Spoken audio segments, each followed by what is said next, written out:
Friday, June 9th. As I read over my stay at Rome and my anxieties over Pietro's disappearance, I am astonished that I wrote with so much feeling. I read and shrug my shoulders. I ought not to be astonished, I who know how easily I am affected. There are moments when I do not know what I detest, what I love, what I desire, nor what I fear.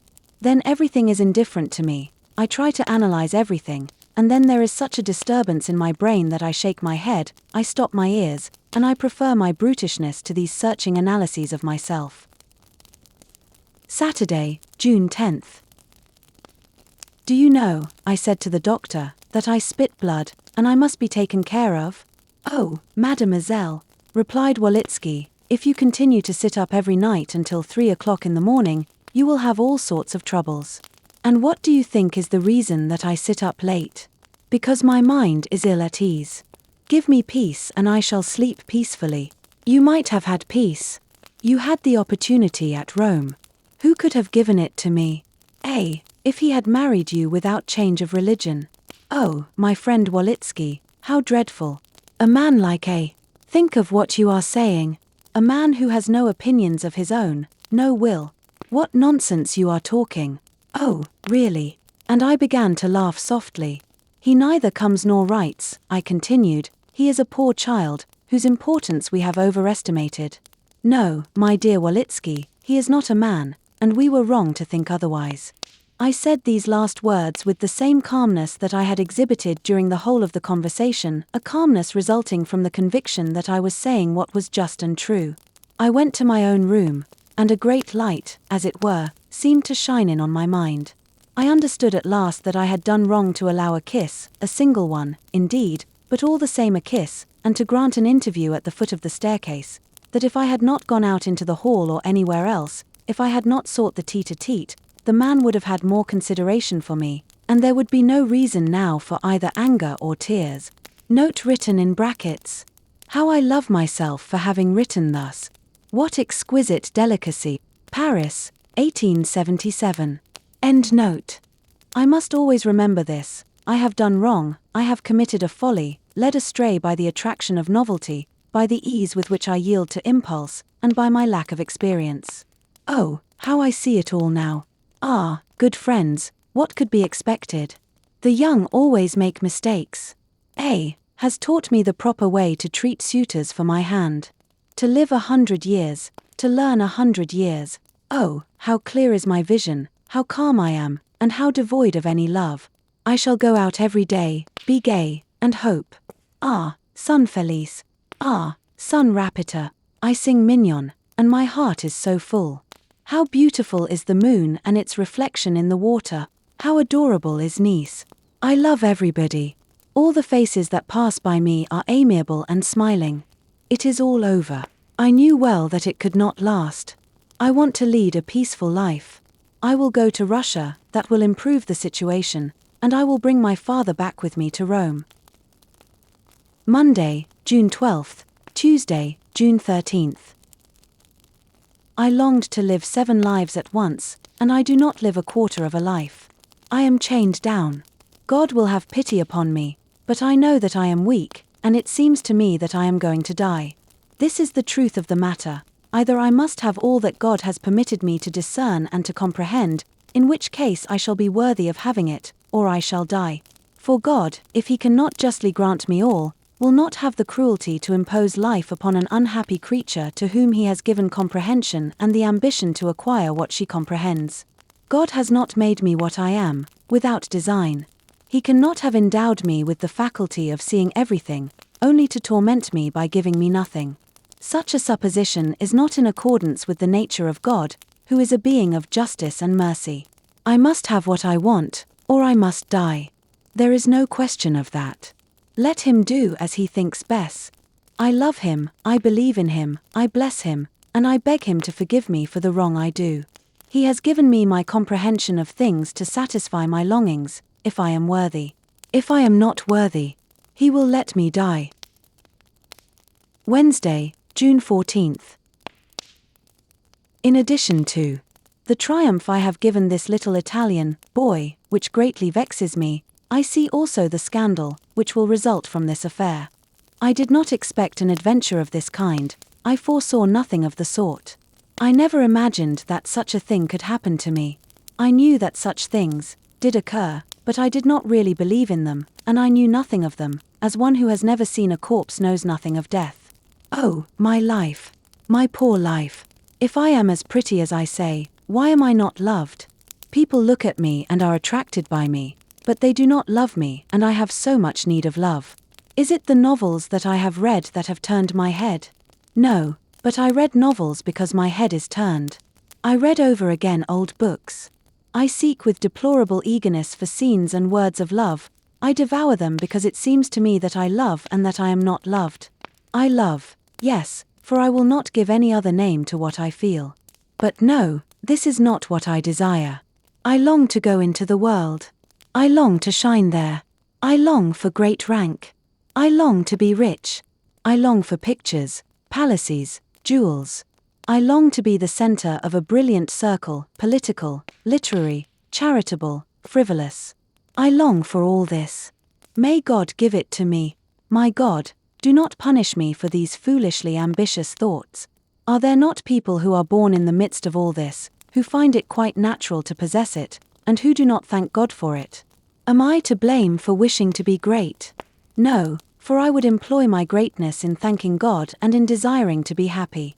Is it forbidden to desire to be happy? Are those who find their happiness in a modest, comfortable house less ambitious then? No, for they have no comprehension of anything beyond.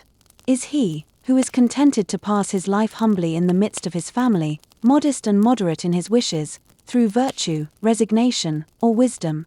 No, no, no. He is so because he is happy thus, because to live obscurely is for him the height of happiness. And if he does not desire excitement, it is because he would find only unhappiness in excitement. There are also those who are afraid, and such people are not sages, but cowards, for they have secret longings and make no effort to obtain their desires, not through Christian virtue, but because of their timid and incapable nature. My God, if I reason badly, enlighten me, pardon me, have pity upon me. Thursday, June 22nd. I used to curl my lip when Italy was praised, and I would ask why so much fuss was made about the country, and why it was spoken of as a land quite superior to others. It is superior to other lands. The atmosphere one breathes here is different. Life is not the same as it is in other places. It is free, fantastic, broad, thoughtless and languishing, fiery and gentle, like its sun, its sky, its soil. So I soar aloft on my poet's wings. I am sometimes entirely a poet, and almost always one on some side of my nature, and I am ready to exclaim with Mignon, Italia, Reggio di Sai, Sol Beato. Saturday, June 24th. I was waiting to be called to breakfast, when the doctor arrived all out of breath to tell me that he had received a letter from Pietro. I blushed scarlet, and without raising my eyes from the book I was reading, I asked, "Well, and what does he say?"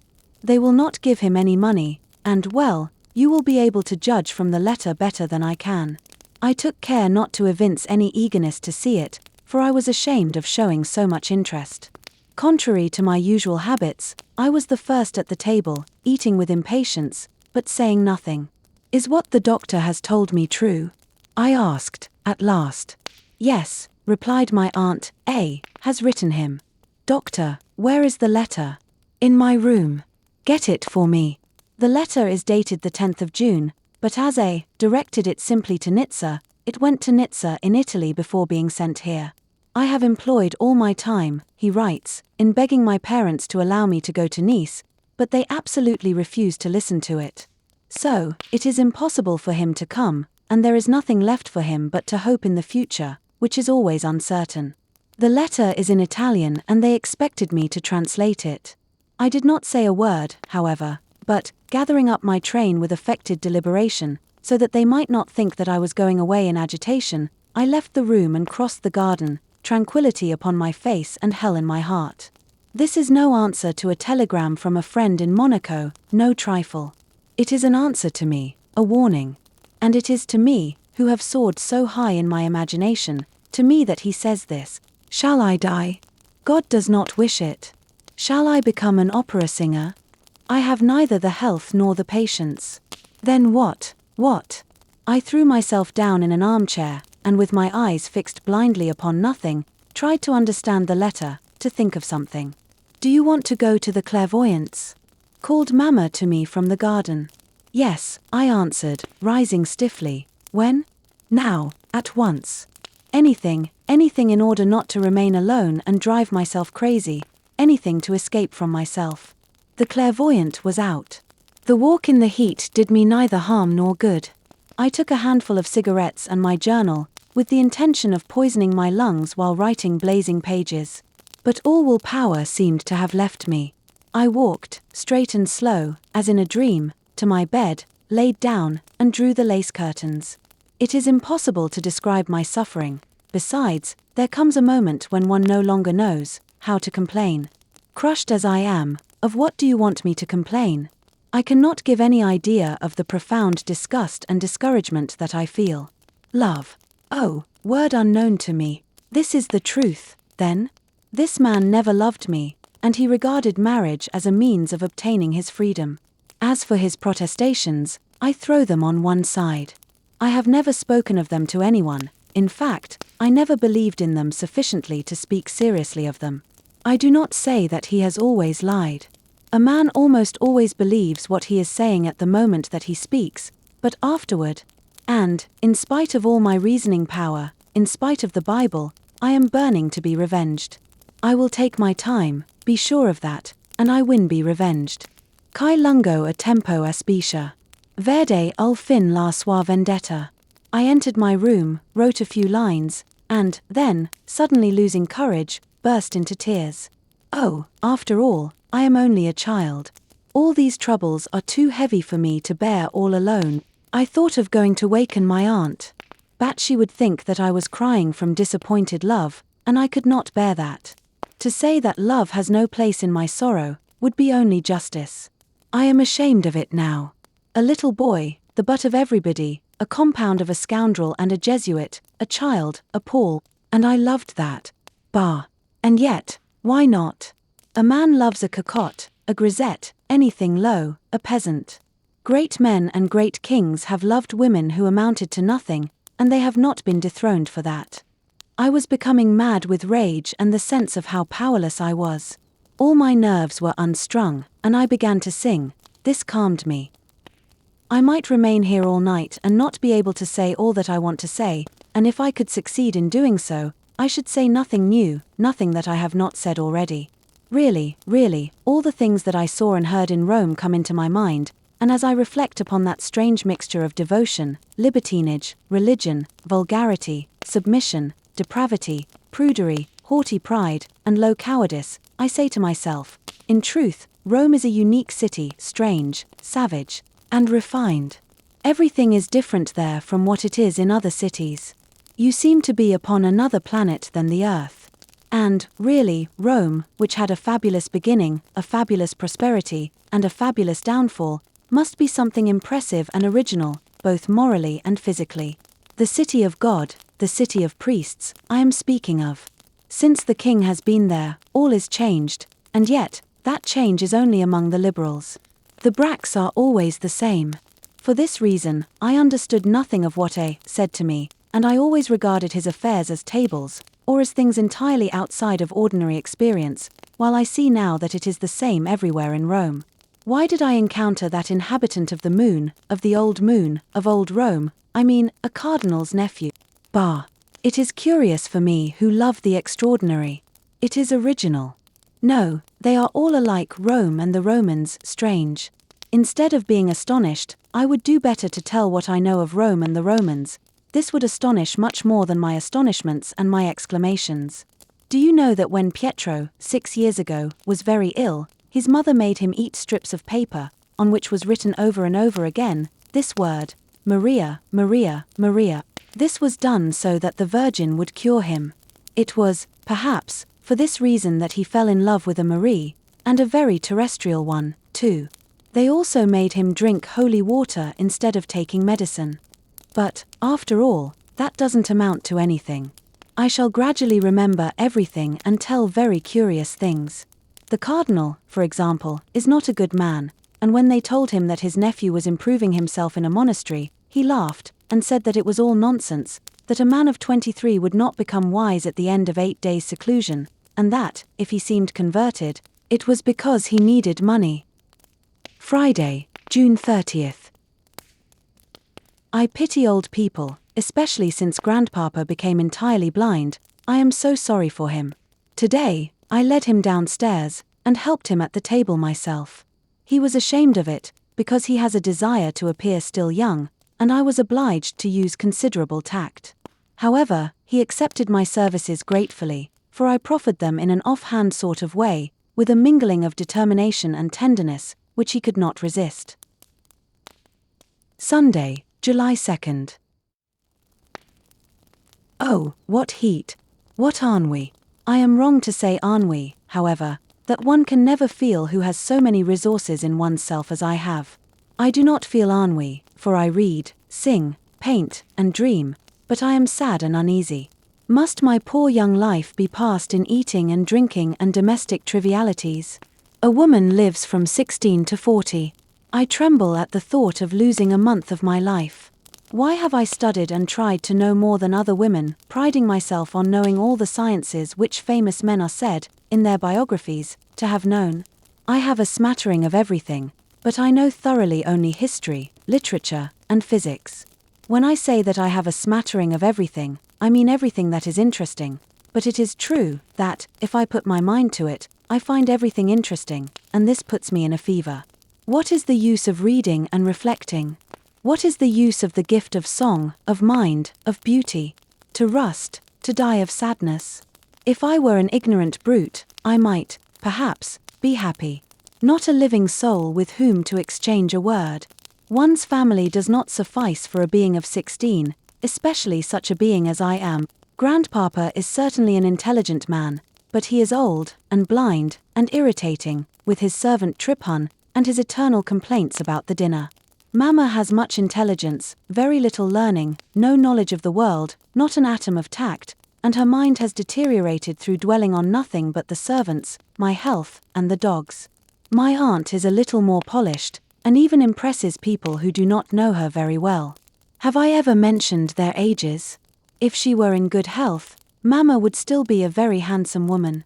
My aunt is some years younger, but she appears the elder. She is not handsome, but tall, and with a good figure. Monday, July 3rd. Amor decrescit ubique crescere non possif. In Cyrus, it is Dola. I have said amor, for the maxim is as applicable to one as to the other. Therefore, when two people are perfectly happy, they begin imperceptibly to love each other less, and end by drifting entirely apart. I am going away tomorrow, and I feel a certain regret at leaving Nice. All the preparations for the journey have cast a certain chill over my determination to go. I have chosen the music that I am going to take away and some books, the Encyclopedia, a volume of Plato, Dante, Ariosto, Shakespeare, and a quantity of English novels by Bulwer, Collins, and Dickens. I talked a little nonsense with my aunt, and then I went out on the terrace. I remained in the garden until the twilight, which is so beautiful with the sea and the sky for a background, and the rich plants, the large-leaved trees, the bamboos and the palms, the fountain, the grotto, with its drops of water falling ceaselessly from rock to rock until they reach the basin. The whole surroundings give the spot an air of mysterious peace, which makes one idle and dreamy. Why does water always make one dreamy? I remained in the garden, looking at a vase in which grew a beautiful canna rose, and thinking how becoming my white dress and green wreath were in this delicious garden. Have I then no other object in life than to dress with so much art, and ornament myself with leaves and think of the effect? Frankly, I believe if I am read, I shall be adjudged tiresome. I am still so young, I know so little of life. I cannot speak with that authority or that impudence belonging to writers who have the exorbitant pretension of knowing men, of dictating laws, and of imposing maxims. My maid has brought me a bodice for tomorrow, that I might look at it. That reminds me that tomorrow I leave. I came home followed by all the dogs. I drew the white box close to the table. Ah, there is my principal regret. My journal is the half of myself. Each day I had the habit of looking through the leaves of my journal, whether I wished to recall Rome or Nice, or things still prior. The weather was too beautiful, and, as if on purpose, the eve of my departure, the moon shone brilliant and pale, lighting up all the beauties of my city. Without doubt, my city. I am of too little consequence for anyone to contest my claim to this property. Besides, does not the sun belong equally to all? I entered the salon. The rays of the moon penetrated freely through the large open windows, lighting the walls of white stucco and the white coverings. In spite of ourselves, we feel melancholy on a summer night like this. I walked around the room twice. Something was wanting. Nevertheless, I was not unhappy. On the contrary, I desired nothing. I should wish to always feel as quiet, as well. My soul, dilated by this sentiment of happy calm, seemed to want to pour itself forth all around me. I sat at the piano and allowed my long, white fingers to wander over the keys. But I missed something, perhaps someone. I am going to Russia. How willingly I would go to bed early on the eve of a day so impatiently awaited, in order to shorten the time. I am drawn toward Rome. Rome is a city we do not understand at first. In the first days, I saw in Rome only the Pincio and the Corso. I could not understand the simple beauty and all the memories clustering around this country, without trees, and without houses. Nothing but an undulating plain, like the ocean in a storm, dotted here and there by flocks of sheep, guarded by shepherds, like those spoken of by Virgil. It is only our own degenerated class which undergoes 1,000 transformations, and simple men of nature, change not, and resemble each other in all countries.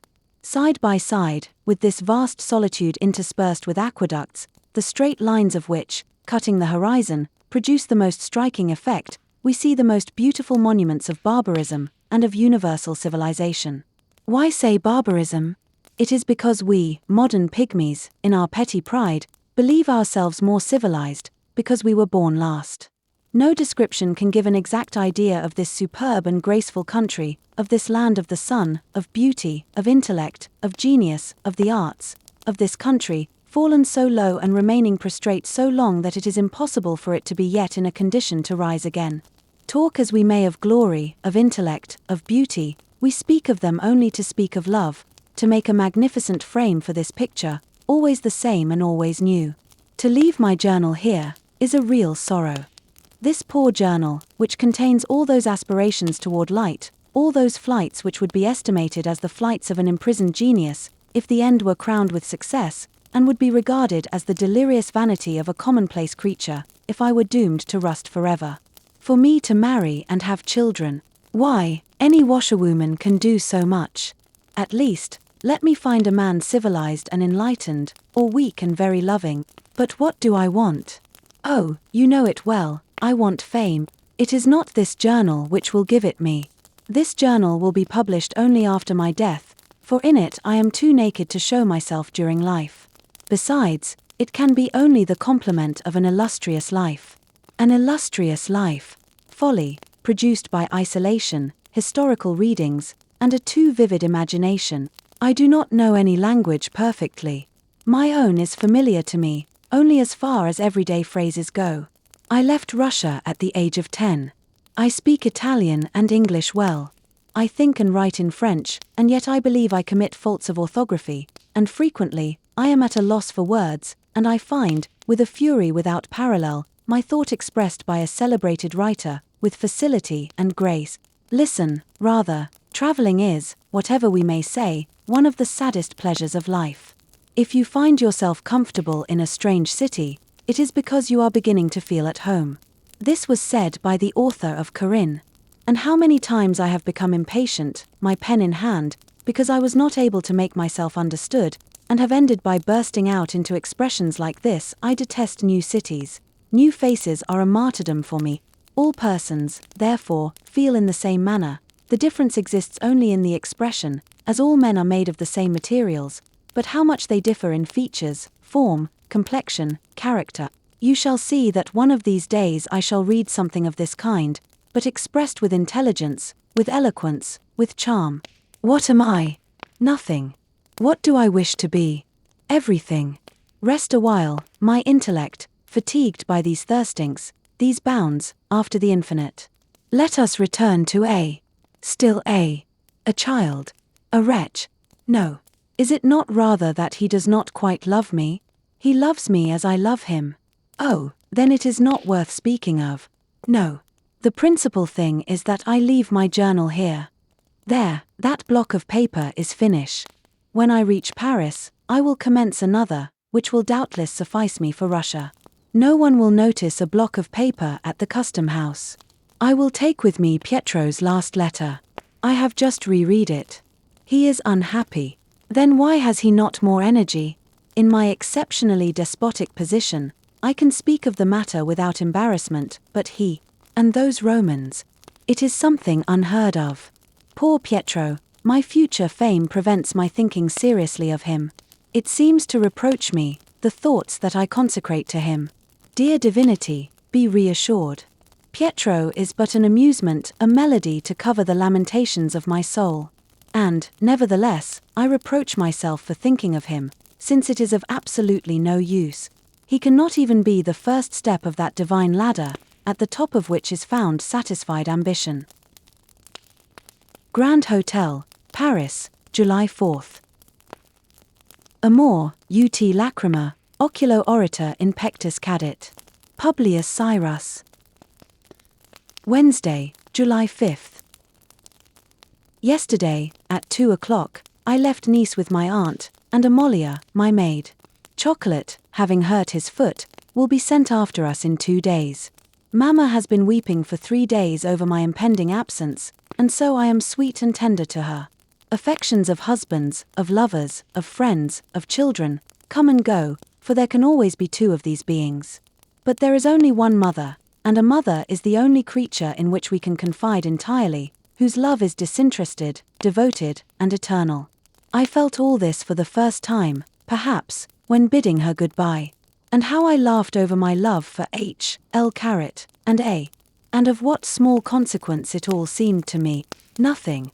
Grandpapa was moved to tears. Besides, there is always something solemn in the farewells of an old person. He blessed me and gave me an image of the Holy Virgin. Mamma and Dina accompanied us to the station. As usual, on leaving, I put on my gayest air. I was, nevertheless, much grieved. Mamma did not weep, but I knew she was so unhappy that I felt something like a flood of regrets at leaving her, and because I had often been cross to her. But, thought I, looking at her through the window of our carriage, I was not cross through wickedness, I was so through pain, through despair, and now I go to change our lives. When the train was in motion, I felt that my eyes were filled with tears. And I involuntarily compared this departure with my last departure from Rome. Was it that my sentiment was weaker, or that I did not feel that I was leaving behind me an immense grief like that of a mother's? I began immediately to read Corinne. That description of Italy has a peculiar charm for me. And with what happiness I again saw Rome in this reading, my beautiful Rome with all its treasures. I admit frankly that at first I did not understand Rome. My strongest impression was the Colosseum, and, if I could write as I think, I would have expressed a multitude of very beautiful thoughts that came to me, when standing mute in the lodge of the Vestals, opposite that of Caesar. At 1:30 we entered Paris, and, we must admit, Paris is, if not the most beautiful, at least the most graceful, the most witty of cities. Has not Paris also its history of grandeur, of decadence, of revolution, of glory, and of terror? Oh, yes. But all pales before Rome, for it is of Rome that all other powers are born.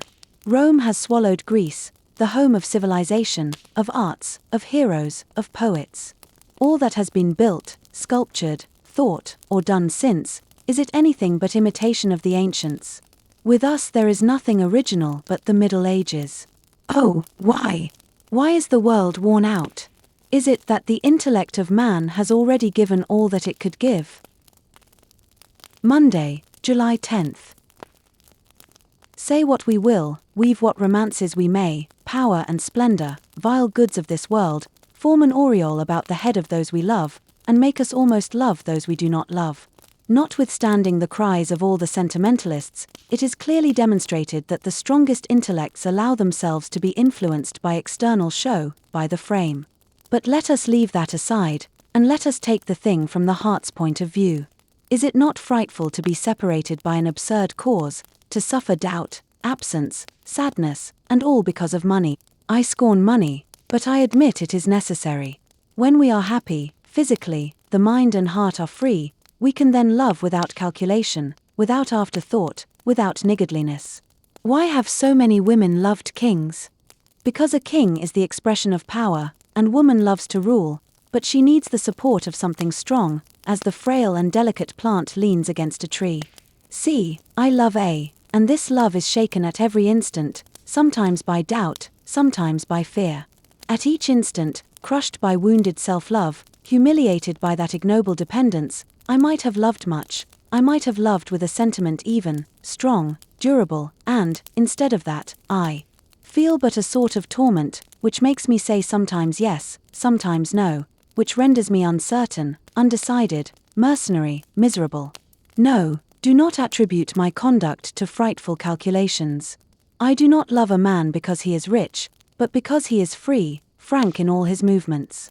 I want wealth that I may think no more of it, that I may be no more subjected to that force which is brutal, but incontestable, inevitable. I open my mouth to speak again, but all I could say would always be reduced to this: perfect moral happiness can exist only when the material side is satisfied, and does not oblige us to think of ourselves as an empty stomach. The highest degree of love, passion, carries everything before it, but for an instant only, and how we feel afterward the truth of all that I have just said. What I say, I have not read in books, I have not experienced, but let all those who have lived, who are no older than 16, like me, put aside that false shame we have in admitting such things, and let them admit it, let them say if what I am trying to prove is not just. If anyone is contented with little, it is because he has no ambition to have more. Thursday, July 13th. In the evening, we went to the house of Countess de M. She spoke of marriage to me. Oh, no, said I do not want that. I want to become a singer. See, dear Countess, we must do this. I will disguise myself like a poor girl, and you, with my aunt, will conduct me to the first professor of singing in Paris, as a little Italian under your protection, and who has the promise of a fine voice. Oh. Now, then, continued I, quietly, that is the only way of knowing the truth about my voice. I have a little dress of last year which will produce an effect. I added, pursing up my lips. Why, yes, it is an excellent idea. My father telegraphs that he awaits me with impatience. Uncle Etienne telegraphs that he will meet me at the frontier. Uncle Alexander telegraphs that there is cholera in Russia. But I fear nothing, I am not a fatalist, and I do not believe that all things are written beforehand. I believe firmly that nothing happens without the will of God, and if God wishes me to die now, nothing can prevent it, while, if he has a long life in reserve for me, no epidemic in the world can harm me. My aunt requests me to go to bed, for it is 1 o'clock. Leave me alone, said I to her. If you annoy me I shall become crazy. My God! What idea troubles me again?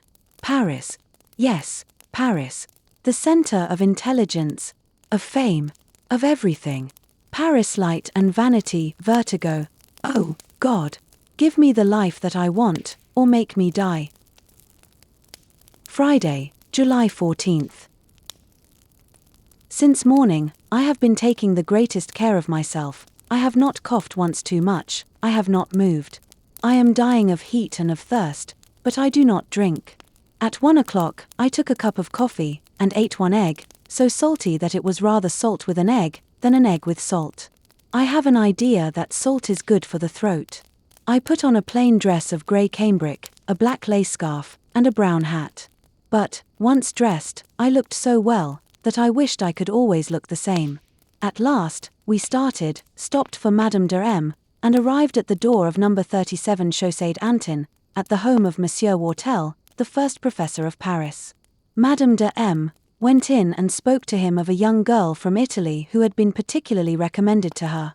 Her parents wished to know if there were any hopes of a musical future for her. Monsieur Wartel said he would expect her tomorrow, and it was with great urging we succeeded in being allowed a hearing at 4 o'clock. We arrived at 3 o'clock. We were allowed to enter into an antechamber. We wished to go farther but a servant barred the way, and it was only when told that we were the ladies expected by Monsieur Whartel that he allowed us to pass. We were led into a small parlour next to that in which the master was giving a lesson. "It is for 4 o'clock, madam," said a young man, entering. "Yes, monsieur, but you will permit this young girl to listen." "Undoubtedly, madam." During 1 hour, we listened to the singing of an English woman, a bad voice, and what a method. I had never heard such singing. And I remembered with indignation Facciotti, Tosti, and Cresci. The walls of the parlour in which we found ourselves were all covered with portraits of the greatest artists known, and with the most affectionate dedications beneath them. At last it struck 4, and the Englishwoman went.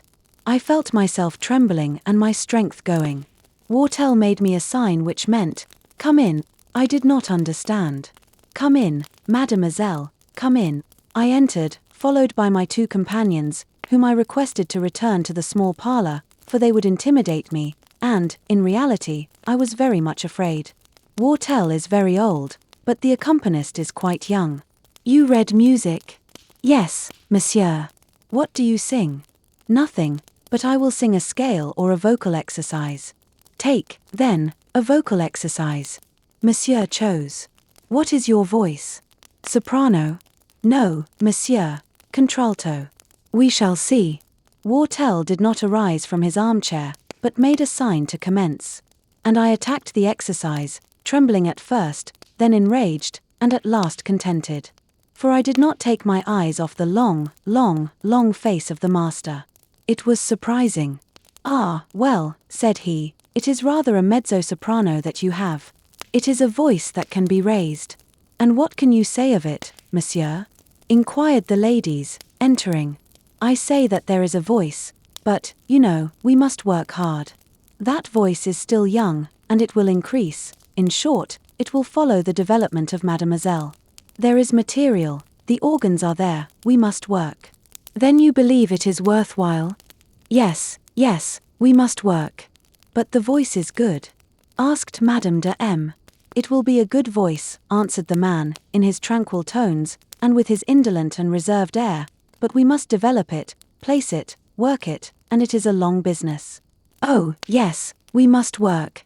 "I sang badly?" I asked, at last, I was so frightened. "Ah, mademoiselle, you must grow accustomed to that. This fear must be overcome, it would be unwelcome on the stage."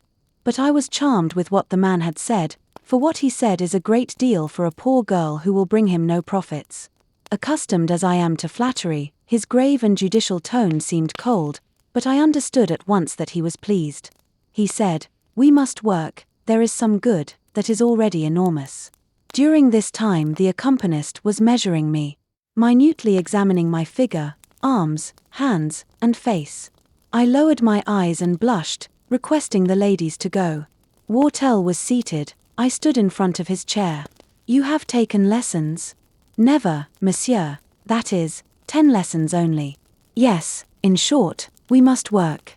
"You may sing a romance." "I know a Neapolitan song, but I have not the music." "The mignon air," exclaimed my aunt, from the other room. "Very well, sing the mignon air." While I sang, the face of Whartel, which at first only expressed attention, showed a slight surprise, then astonishment, and, finally, he went so far as to move his head to the measure, smiling agreeably, and humming himself.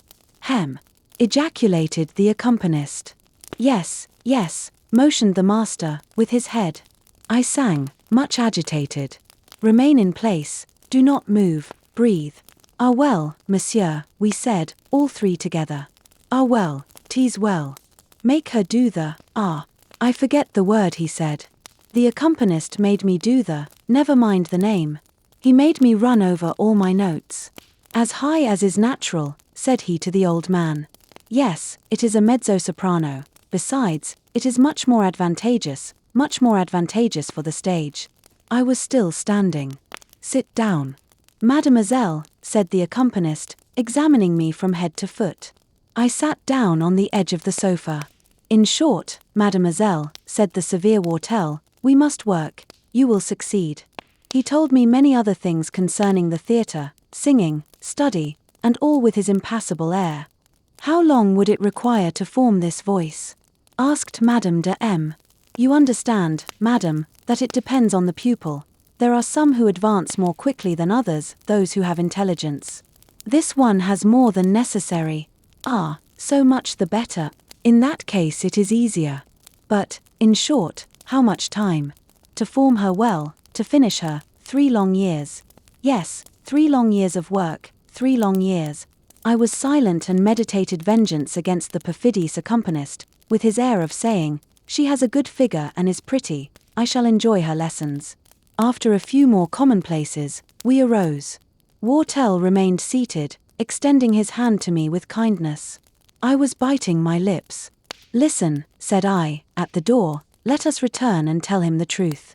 My aunt presented her card. We went in laughing heartily. I related my plot to the severe maestro. How astounded the accompanist looked. I shall never forget it. I was avenged. Had you spoken a little more, said Wartell, I would have known you for a Russian. I knew that well. Monsieur, therefore, I did not speak. The ladies explained to him my desire of knowing the truth from his illustrious lips. It is as I told you, ladies, there is voice, there must be talent. I will have it, monsieur. I have, besides, you will see. I was so glad that I consented to go on foot as far as the Grand Hotel. Never mind, my dear, said the Countess, I observed the face of the master from the next room, and when you sang Mignon, he was very much astonished. Is it not so, madam? He hummed, and from a man like him, and for a little Italian whom he was there to judge with all possible severity. We dined together. I was pleased and I showed myself as I am, with all my originalities and fancies, all my ambitions, all my hopes. After dinner we remained a long time on the porch, enjoying the fresh air and the sight of the innumerable travellers who passed and repassed in the courtyard. I must study with Wartell. And Rome? We will consider it. It is late, I will speak of that tomorrow. Sunday, July 16th. When I think of the happiness of Mademoiselle K, to have become Princess of S, all the bad instincts awaken in me, that is to say, envy. That girl, so miserable at Nice, so common with her red cheeks and her large, shapeless nose. She is beautiful, but it is a beauty that I would like in a waiting maid, dressed in an odd costume, a woman to put on my shoes, to fan me. And there she is queen, and queen in a moment of trouble, in a moment beyond the reach of the ambitious. Truly, her place is marked in history. And I. Tuesday, July 18th. Today, I have seen some very extraordinary things. We went to the celebrated clairvoyant, Alexis. He gives but few consultations other than consultations for the health. We entered a room in semi-darkness, and as Madame de M. had said, we are not here for health. The doctor went out, leaving us alone with the sleeping man. A man that made me incredulous, and especially because of the absence of all exterior charlatanism. It does not concern health, said Madame de M., placing my hand in that of Alexis. Ah, said he, his eyes half closed and glassy like those of a corpse. All the same, your little friend is very ill. Oh, exclaimed I, frightened, and I was about to tell him not to speak of my illness, fearing to hear something horrible, but before I had time, he was giving the details of my disease, which is laryngitis, something chronic. Laryngitis, but I have very strong lungs, that is what saves me. The organ was superb, said Alexis, compassionately, at present, it is worn out, you must be treated. It had to be written, I do not remember all he said of bronchia of the larynx, for that reason I will return to the subject tomorrow. I come, monsieur, said I to him, to consult you about this person. And I placed in his hand a sealed envelope containing a photograph of the cardinal. But before I tell of all the extraordinary things that happened here, let us agree together that there was nothing in my aspect to lead anyone to suppose that I thought of a cardinal. I had not spoken a word about it to anyone. And, moreover, what probability was there that a young, elegant Russian should go to a clairvoyant to speak of the Pope, of the cardinal, of the devil? Alexis kept his hand to his forehead and thought. I was becoming impatient. I see him, said he, at last. Where is he? In a large city in Italy. He is in a palace surrounded by many people. He is a young man. No, it is his expressive features that deceive me. He has grey hair, he is in uniform, he is past 60 years of age. I hung with increasing eagerness upon words which fell from his lips. I was astounded. What uniform? Asked I. It is singular. He is not a soldier. No, assuredly. No, but then, what is that uniform? Strange, not of our country. It is. It is. It is an ecclesiastical habit. Wait. He occupies a very high station. He rules others. He is a bishop. No. He is a cardinal. I gave a start, kicking my slippers to the other end of the room. Madame de M. was convulsed with laughter on seeing my excitement. A cardinal? I repeated. Yes. What is he thinking of? He is thinking of a very grave matter. He is very much occupied. The slowness of Alexis, and the difficulty he seemed to have in pronouncing the words, made me nervous. Go on, see whom he is with. What is he saying? He is with 2 young men, officers, 2 young men whom he often sees, who belong to the palace. I always saw at the Saturday receptions 2 young officers in the suite of the Pope.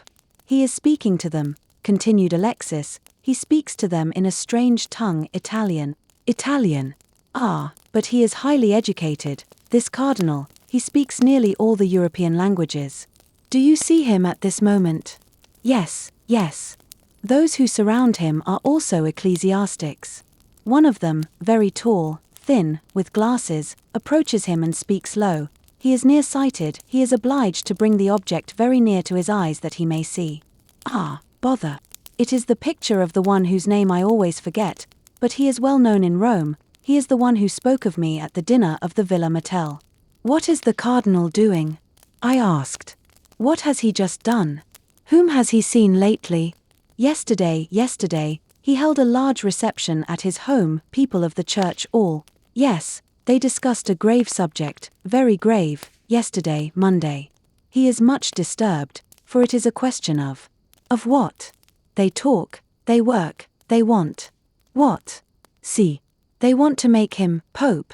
Oh. The tone in which this was said, the astonishment of the clairvoyant, and the words of themselves gave me something like an electrical shock. I could scarcely stand. I removed my hat, deranging my curls, detaching the pins and throwing them in the middle of the room. Pope! I exclaimed. Yes, Pope, repeated Alexis, but there are great difficulties.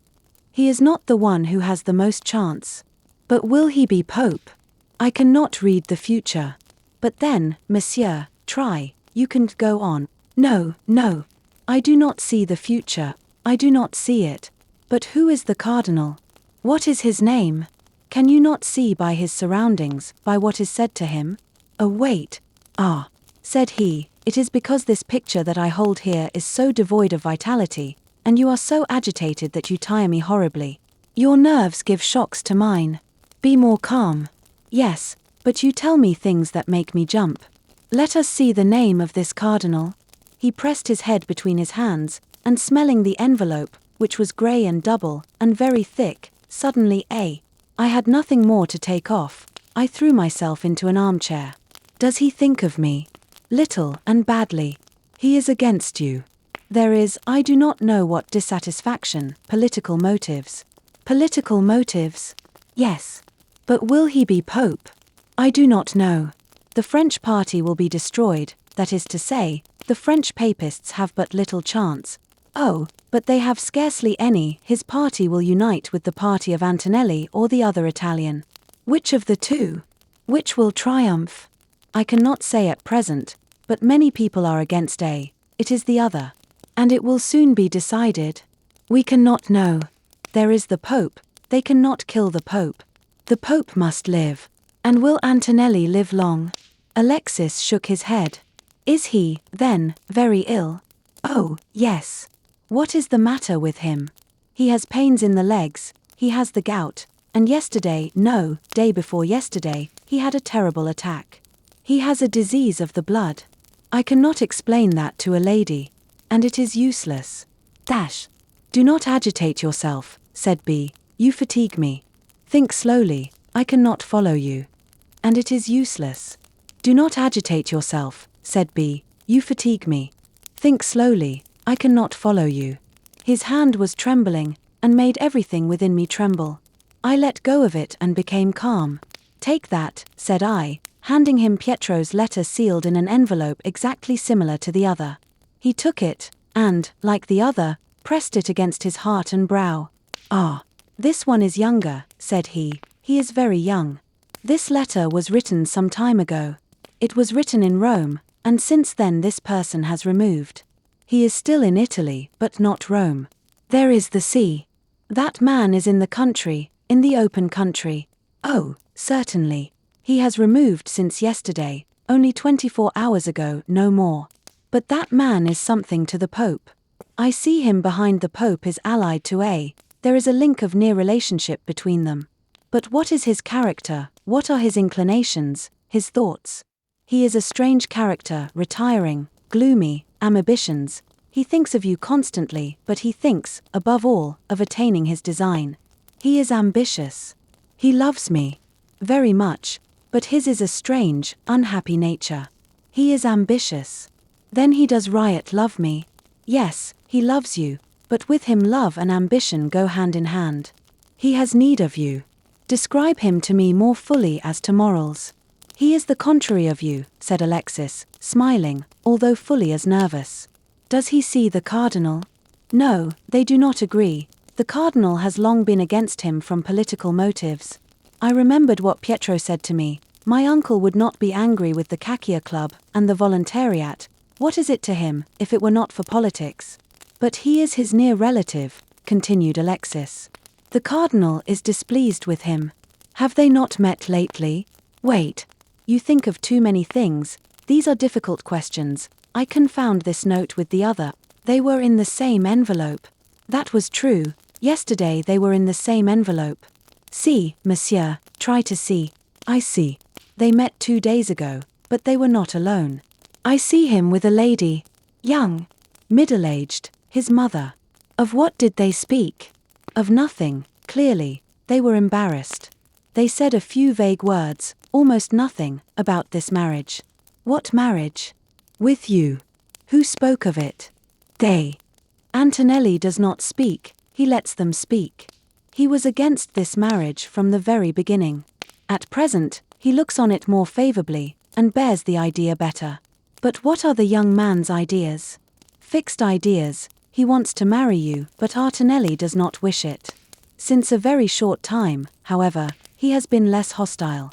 Madame de M. intimidated me greatly, but I continued bravely, although all my gay humor had fallen as low as possible.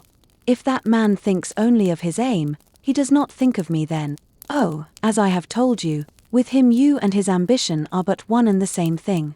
"Then he loves me." "Oh, very much." "Since when?" "You are too much agitated, you fatigue me, and you ask me questions too difficult." "I do not see." "Oh, yes, try." "I do not see since a long time." "No, I do not see that." "What is he to A?" "A near relative." "And A, has he any designs on this young man?" "Oh, yes. But they are divided through politics. Nevertheless, things are smoother at present." "You say that A is against me?" "Very much. He does not wish this marriage on account of religion. But he begins to soften, oh, very little, all that depends on politics. I say to you that A and this young man were entirely divided some time ago. A was squarely against him. Well, what do you say to that, you who call all such things charlatanism? If it is charlatanism, it produces marvelous effects. I have transcribed it all minutely. I may have omitted something, but I have added nothing. Is it not most surprising? Is it not strange? My aunt pretended to be incredulous, for she was furious against the cardinal. She began a tirade of abuse against Alexis without object or reason, which provoked me terribly, knowing that she did not mean a word of it. I was in high spirits yesterday, but today I am equally depressed. Saturday, July 22nd. J, seeing that I do not arrive in Russia, has telegraphed to Mama, who writes that he and L are my truly faithful friends. Yes, it is true. I think no more of Pietro, he is unworthy, and thank God, I do not love him. Until the day before yesterday, I asked God every night to preserve him for me, and to make me triumph. I ask it no longer. But God knows I want to avenge myself, although I do not dare ask for it. Vengeance is not a Christian sentiment, although noble. Leave to the despicable the forgetfulness of injuries. Besides, we forget them only when we cannot do otherwise. Sunday, July 23rd. Rome, Paris, the stage, singing, painting. No, no. Russia before all. It is the foundation of all. Since I pose as wise, let me act accordingly. Let not the the wisp of imagination lead me astray. Russia before all. May God only help me. I have written to Mama. I am now out of love, and up to the ears in business. Oh, if God will only help me, all will be well. May the Virgin Mary pray for me. Thursday, July 27th. At last, yesterday we left Paris at 7 in the morning.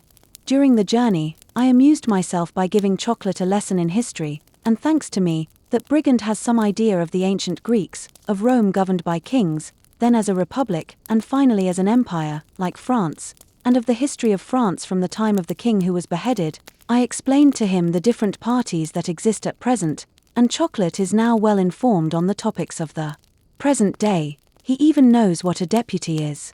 I related this to him, and afterward questioned him. When I had finished, I asked him to what party he belonged, and the brigand answered, "I am a Bonapartist." This is the recapitulation of what he has learned. The last king was Louis XVI, who was very good, but the Republicans, who are people who look for money and honors only, cut his head off, and that of his wife, Marie Antoinette also, and they then formed a republic. Afterward, France was very miserable, and there was born a man in Corsica who was Napoleon Bonaparte, and who had so much intelligence and courage that he was made colonel, then general. Then, he conquered all the world, and the French loved him very much.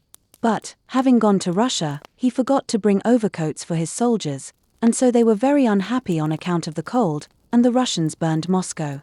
Then, Napoleon, who was already emperor, returned to France, but as he was unlucky, the French, who love only those who are lucky, loved him no longer, and all the other kings, to revenge themselves, ordered him to abdicate.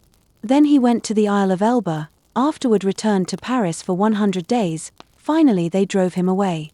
Then he saw an English vessel, he prayed them to save him, and when he got on board, they made him a prisoner and conducted him to St. Helena, where he died.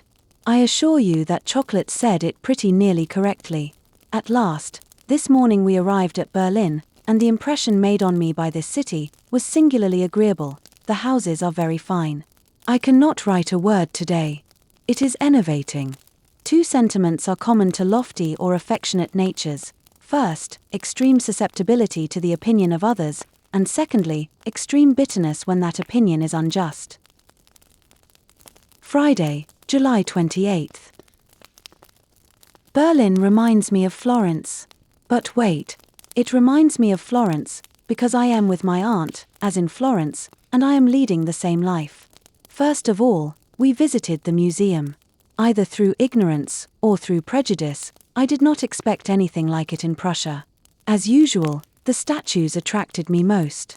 It seems to me I possess one sense more than the rest of mankind, a faculty especially intended for the comprehension of statues. In the large hall is a statue which I took for an Atalanta, because of a pair of sandals, which seemed to indicate that it was she, but the inscription bore the name of Psyche. No matter, Psyche or Atalanta, it is a remarkable figure of beauty and naturalness. After seeing the Greek casts, we passed on. My eyes and intellect were already fatigued, and I recognized the Egyptian part only by its crowded and transitory lines, which recall the circles produced by the fall of an object into water. Nothing is so terrible as to be with someone who is wearied by the objects which amuse you. My aunt was hurried, tired, grumbling. It is true we had walked 2 hours. What is very interesting is the historical museum of miniatures, statues, and also of ancient engravings and miniature portraits. I adore these portraits, and, in looking at them, my fancy takes inconceivable flights, transports itself to all the epochs, invents characters, adventures, dramas. But enough. Then the paintings. Today, painting has reached its highest point of development. They commenced with harsh lines, vivid colors, which did not blend together, and we have reached a degree of softness which is not, however, devoid of confusion. There has not yet been, whatever we may say and write, there has not yet been a faithful copy of nature. We must close our eyes on all that has been accomplished between the primitive style and the modern style, and consider but those two. Harshness, blinding colors, rudely traced lines, that is for the first. Softness, colors so blended with each other that they lose much of their identity, few lines, that is for the second. We should now, so to speak, take with the end of the brush the two vivid colorings of ancient paintings, and transfer them to modern insipidity. Then we would have perfection. There is again that style which is altogether new, consisting of painting by splashes. It is a grave error, even if, with its aid, we obtain some effect. In new paintings, positive objects, such as furniture and houses, or churches, are not understood. We reject precision in decorations, and produce a sort of depravity of lines. We stump too much, we may stump without using the stump, which has the effect that the figures contrast but little, and seem as lifeless as the objects that surround them, for these objects have not enough precision, and do not seem completely fixed and immovable. Well, my child, since you understand so well, what is required to attain perfection? Be tranquil. I will work, and what is more, I will succeed. I came home extremely tired, after having purchased 32 English volumes partly translated from the first German writers. Already a library here, cried my aunt, with fright. The more I read, the more I want to read, and the more I learn, the more I have to learn. I do not say this to imitate a certain wise man of antiquity. I feel what I say. Here I am in Faust. I am seated before an antique German bureau, books, manuscripts, rolls of paper. Where is the devil? Where is Marguerite? Alas, the devil is always with me. My foolish vanity, there is the evil. By modern, I mean Raphael, Titian, and the other great masters. Spirit. Oh, unjustified ambition, useless impulse toward an unknown aim. I detest the golden mean. I must have either a life full of excitement, or absolute calm. I do not know why, but I do not love at all. Not only do I not love him, I do not even think of him, and all that seems a dream. But Rome attracts me. I feel that there only can I study. Rome, the noise and the silence, the dissipation and the reveries, the light and the shadow. But wait, the light and the shadow? It is clear that where there is light there is a shadow, and vice versa. No, I ridicule myself, that is positive. I want to go to Rome, the only spot in the world that accords with my disposition, the only one I love for itself. The museum at Berlin is beautiful and rich, but does Berlin owe it to Germany? No, to Greece, to Egypt, to Rome. After the contemplation of all this antiquity, I entered the carriage with the most profound disgust for our arts, our architectures, and our fashions. If you took the trouble to analyze your sentiments, when leaving such places, you would find that you think as I do. Why always insist upon thinking as others do? While not admiring the dryness and the materialism of Germans, we must acknowledge that they possess many good qualities. They are very polite, very obliging. And what pleases me above all, is the respect they have for princes and their history. That is because they are undefiled by the infection which we call the Republic. Nothing is so fine as an ideal Republic, but the Republic is like the ermine, the least spot kills it. And find me a Republic without stain. No, such a life is impossible. It is a frightful country, beautiful houses, wide streets, but nothing for the intellect or imagination. The smallest city in Italy is worth 10 Berlins. My aunt asks me how many pages I have written. 100 pages, I believe, she says. In truth, I look as if I were writing. But no, I think, I dream. I read, then I write 2 words, and it is thus all day. It is singular how well I understand the benefits of the Republic, since I am a Bonapartist. No, truly the Republic is the only happy form of government, only, in France it is impossible. Besides, the French Republic is built on mire and blood. Well, let us not think of the Republic. I have thought of it for nearly a week, for, in short, let us see, is France more unhappy since she has been a Republic? No, on the contrary. Well, then, And the abuses? They are found everywhere. What is needed is a good liberal constitution, and a man at the head who will govern but little and who will be like a beautiful sign, which does not increase the value of the store, but inspires confidence and is agreeable to the eye. Now, a president cannot be that. But enough for tonight. Another time, when I know more, I will say more about it. Hi, this is Rose from Ambient's World. If you are enjoying reading by the fire, please consider liking, sharing and subscribing. Sunday, July 30th.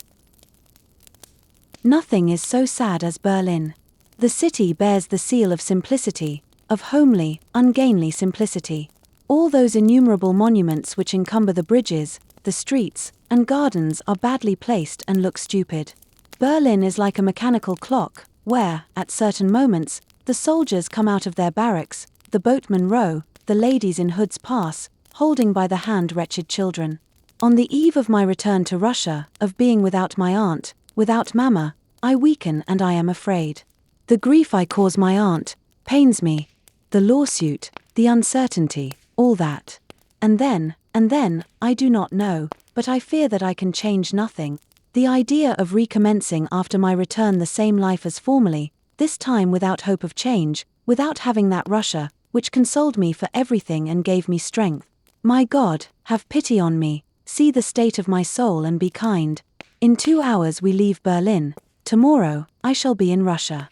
Well, no, I do not weaken, I am strong. Only, if I go in vain. But that is wrong, we should not despair in advance. Ah, if someone could understand what I feel. Monday, July 31st. Yesterday, my aunt, myself, Chocolate, and Amalia arrived at the station, at 10 o'clock. I was quite overcome, but the sight of a coupe, as large and comfortable as a small room, reanimated me a great deal, more so, as the car was lighted by gas, and we were sure of being alone. The compartment having but 3 places, the servants placed themselves beside me. On the eve of a separation, I should have wished to converse with my aunt, but I am not demonstrative, when I feel seriously tender, and my aunt was silent, fearing to displease me or to make me impatient by speaking. So that, willing or unwilling, I remained absorbed in Un Mariage dans le Monde by Octave Feuillet. A salutary work, by my faith, which gave me the most profound horror of adultery and all those obscenities. Over these wise reflections, I went to sleep to awaken only 3 hours from the frontier, at Eidkunen, where we arrived about 4 o'clock. The country is flat, the trees bushy and green, but the leaves, although fresh and vigorous, gave me a certain feeling of sadness after the rich and abundant pastures of the south. We were conducted to a tavern called Hotel de Russia, and we installed ourselves in 2 small rooms with whitewashed ceilings, bare floors, and wooden furniture, equally plain and simple. Thanks to necessity, I immediately improvised a bath and a toilet, and, after having partaken of eggs and milk, served by a fresh and fat German woman, here I am writing. I am not without charms, in this poor little room, in a white peignoir, with my beautiful arms bare, and my golden hair. I have just looked out of the window. The infinite is tiresome to the sight, the complete absence of hills, and this plain, so flat, remind me of the summit of a mountain which dominates the entire world. Chocolate is foolishly vain. You are my courier, said I to him, you should speak several languages. The little fellow answered me that he spoke French, Italian, Nicene, and a little Russian, and that he would speak German if I would only teach him. He came to me in tears, followed by peals of laughter from Amalia, complaining that the hotel keeper had assigned him a bed in a room already occupied by a Jew. I put on a serious look, seeming to think it only natural that he should sleep with a Jew, but poor Chocolate wept so, that I began to laugh, and, to console him, made him read a few pages of a history of the world, purchased especially for him. This Legro boy amuses me, he is a living toy. I give him lessons, I drill him in his duties, I make him tell his whims, in a word, he is my dog and my doll. Decidedly, life at Eidkunen charms me. I give myself up to instructing young Chocolate, who is making excellent progress, in morals and in philosophy.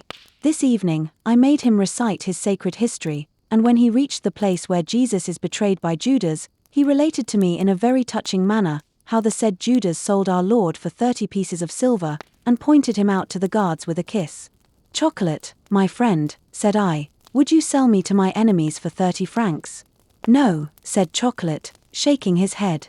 "460? No. For 120? No. Then for 1,000 francs? Asked I, again. "No, no," replied Chocolate, scratching the edge of the table with his fingers, his eyes lowered, and his feet agitated. "Look here, Chocolate, if you were offered 10,000? Persisted I, affectionately. "No. Good boy. But if you were offered 100,000 francs? Asked I, again, to relieve my conscience. "No," said Chocolate, and his voice changed to a murmur, "it would need to be more." "What did you say?" "That I should want more." "Then, excellent heart, say how much, say it then, faithful scoundrel. Let us see, 2 million, 3 million, 4 million? 5 or 6? "But wretch," cried I, "is it not the same thing to sell for 30 francs or for 6 million? "Oh, no, for if I had as much money as that, no one could make me do anything." In contempt of all morality I fell on the sofa, convulsed with laughter, while Chocolate, satisfied with himself, retired to the next room. But do you know who prepared my dinner? Amalia. She roasted 2 small fowls. Without that, I should have died of hunger, and as to thirst, we were served a Chateau La Rose which was not fit to drink. No, truly, Eidkunen is funny. We shall see what Russia will be. Tuesday, August 1st. I feel like writing a romance of chivalry, for that one which I have commenced is thrown at the bottom of the white box. I am with my aunt in this happy tavern of Eidkunen, awaiting my much-honoured uncle. About 8:30, tired of being shut up, I went to see the arrival of the train myself, and being told that I was a few minutes ahead, I went for a walk, accompanied by Amalia. Eidkunen possesses a charming walk, well paved and shaded, lined on the right by pretty, neat, little houses. There are also 2 species of cafes and a sort of restaurant. The whistle of the locomotive surprised me in the middle of this walk, and, notwithstanding my small feet and high heels, I began running through kitchen gardens, piles of stones, rails, to arrive in time and in vain. What thinks my good uncle? Wednesday, August 2nd. While awaiting other sorrows, behold my hair is falling out. Those who have never experienced it can never understand what grief it is to see your hair fall out.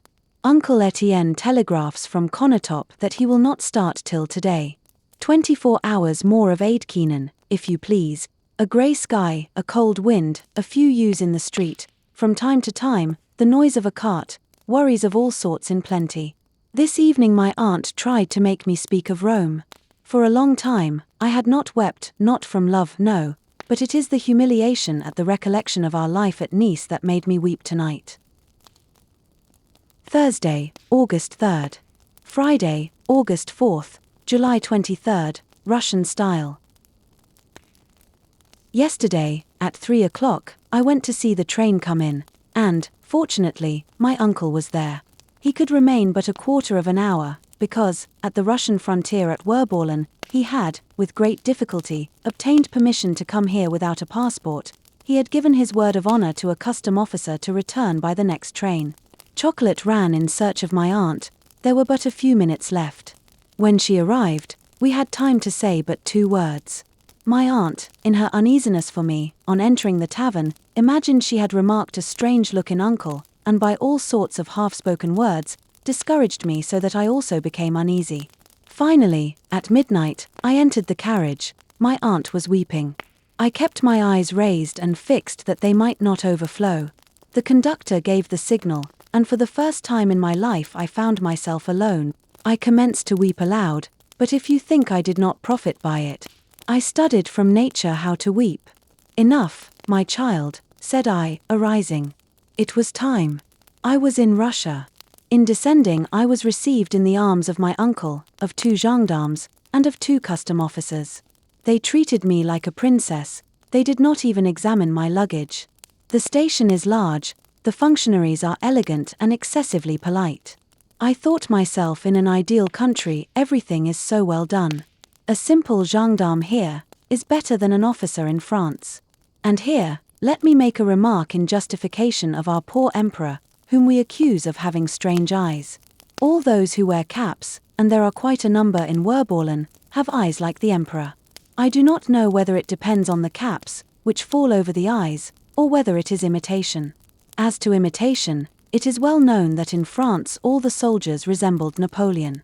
I was given a compartment to myself, and after speaking of business and other things with uncle, I went to sleep, enraged about my dispatch to A. At the refreshment rooms in the stations, which are neatly kept, I had very good things to eat. My compatriots awake in me no particular emotion, no such ecstasy as I have experienced in returning to countries I have already seen, but I feel much sympathy for them, and there comes to me a strong sentiment of contentment. And then, everything is so comfortable, everybody is so polite. There is in the countenance of each Russian so much cordiality, so much kindness, so much frankness, that it rejoices the heart. Uncle came to awaken me at 10 o'clock this morning. They burn wood on the locomotives, which spares us from the dirt of coal. I awoke quite clean, and passed the day conversing, sleeping, and looking through the window at our beautiful flat Russia, but this country reminds one of Rome. At 9:30 it was still daylight. We had passed Gatchina, the ancient residence of Paul I, so persecuted during the life of his haughty mother, and, at last, here we were at Tsarskoe Selo, and in 25 minutes we reached St. Petersburg.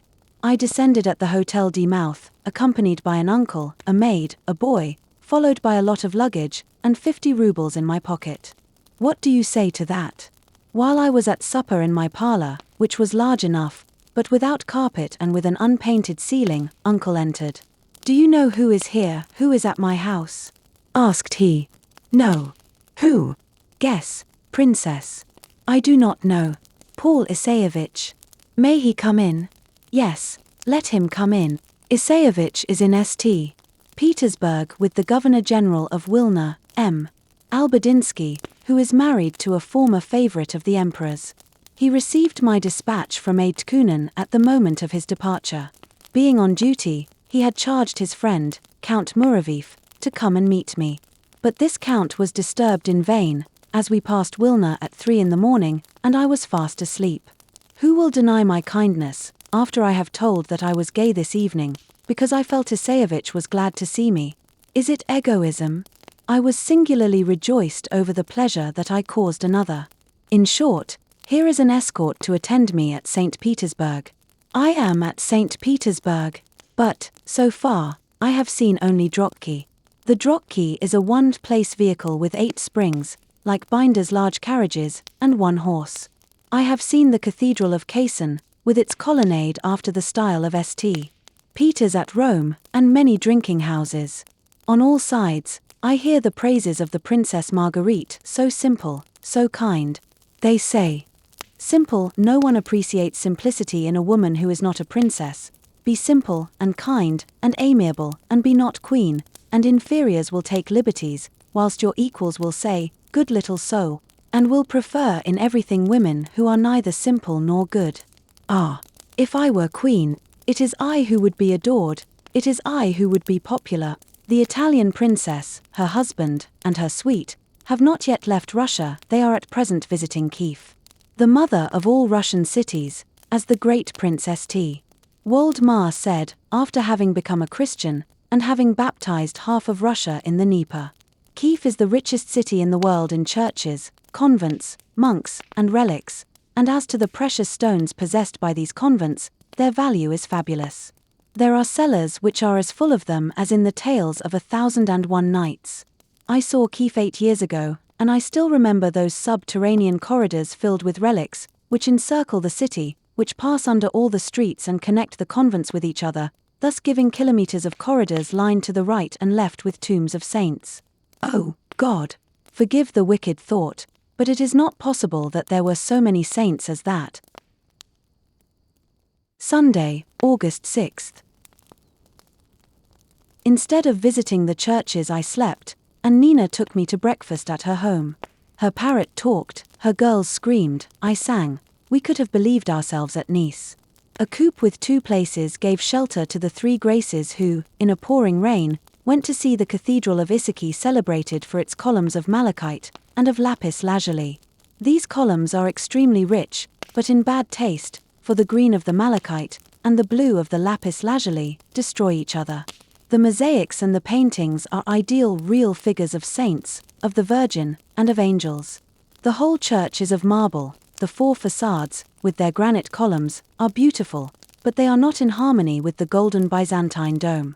And in general, we receive a certain painful impression of the whole exterior, for the dome is too important, and crushes the 4 small domes surmounting the facades, which would otherwise be so beautiful. The profusion of gold and ornaments in the interior produces the most happy effect.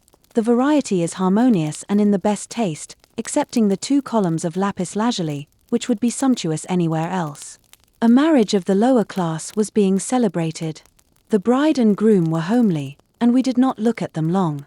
I love the Russian people, good, brave, loyal, simple. These men and women stop before every church and chapel, before every niche with images, and cross themselves in the middle of the street, as if they were at home. After seeing the Cathedral of Issaki, we went to that of Kaysen. Again a marriage, and a charming bride. This cathedral is built in imitation of St. Peter's at Rome, but the colonnade seems out of place. It does not seem to belong to the building, it is not extensive enough, so that the half-circle is not formed, and all this gives a disadvantageous and unfinished appearance to the whole church. Further on the new sky, is the statue of Catherine the Great. And in front of the Senate, near the Winter Palace, which is, by the way, an immense barracks, is the equestrian statue of Peter the Great, one hand pointing to the Senate, the other to the Neva. The people give this double indication a peculiar interpretation. The Tsar, they say, points to the Senate with one hand and to the river with the other, meaning that it were better to drown oneself in the Neva than to plead at the Senate. The statue of Nicholas is remarkable, in that it is not supported by the 2 legs and the tail of the horse, 3 supports, but only by the legs. This wonder gave me a lugubrious reflection. The commune will have less to do, the support of the tail being wanting. I dined alone with my graces. Uncle Etienne and Paul for spectators. They speak of themselves seriously as my court, they tease me horribly. I care to see only Gyro and Marie. It is raining, and I am hoarse. I am writing to Mama. St. Petersburg is a dirty place. The pavements are atrocious for a capital, we are unmercifully jolted, the Winter Palace is a barracks, so is the Grand Theatre, the cathedrals are rich, but odd and badly constructed. And if you add to this the climate, you will have the charm complete.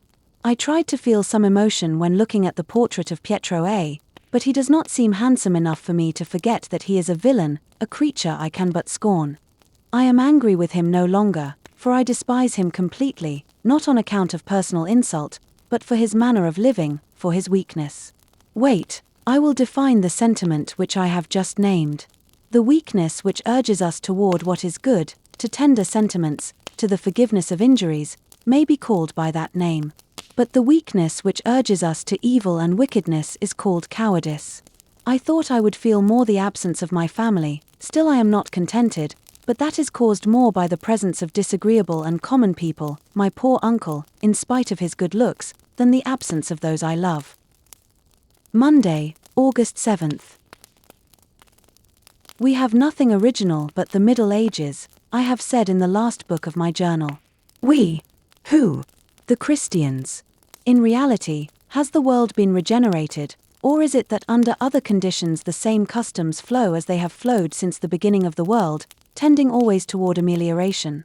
The lives of nations resemble streams that flow slowly, at times over rocks, at times over sand, at times between 2 mountains, at times under the ground, at times through an ocean with which they mingle, but out of which they come the same, changing name and even direction, but only to pursue always the same thing, that which is fixed and unknown. By whom? God, or nature? If God is nature, we are but imbeciles, for nature has nothing to do with men and their interests.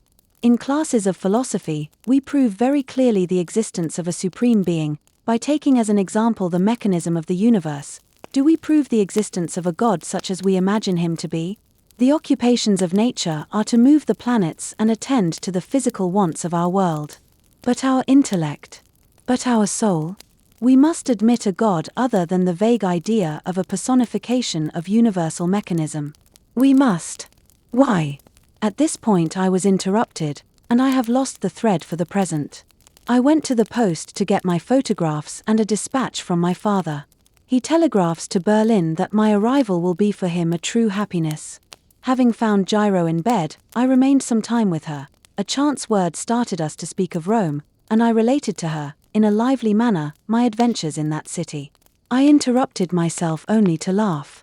Gyro and Marie rolled in their bed in merriment. An incomparable trio. I laughed thus only with my graces.